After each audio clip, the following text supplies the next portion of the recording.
बिस्मिल्लाहिर्रहमानिर्रहीम।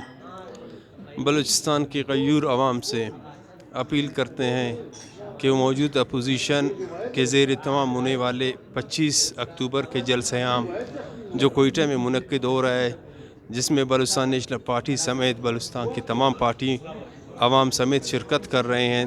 इस जलसे का मकसद ये है कि हुकूमत की जानिब से होने वाले करप्शन, बदعنوانی, इंतज़ामी व सियासी इंतकामी कार्रवाई पर मबनी ख्याल और महंगाई और मुलाजमीन समेत तमाम तबका को मुतासर करने के ख़िलाफ़ जलसा-ए-आम मुनक्किद हो रहा है। इस जलसा-ए-आम में हम बतौर बलूचिस्तान का नुमाइंदा शिरकत करके ये तासुर देंगे कि बलूचिस्तान की आवाम इस हालात में अपोजिशन के साथ है और होने वाले नाइंसाफ़ियों, मुआशी इस्तिसाल और सियासी इंतकामी अमल के ख़िलाफ़ उठ खड़े होंगे और होने वाले मुस्तकबिल के लिए अपोजिशन का भरपूर साथ देगी। और 25 तारीख़ को हम यही अपील करते हैं कि बलूचिस्तान के अवाम कायद बलूचिस्तान सरदार अख्तर जहाँ मेंगल के हुक्म पर लब्बैक कहते हुए जलसागाह पहुँचे और अपनी नुमाइंदगी को भरपूर अंदाज में शिरकत करें। शुक्रिया।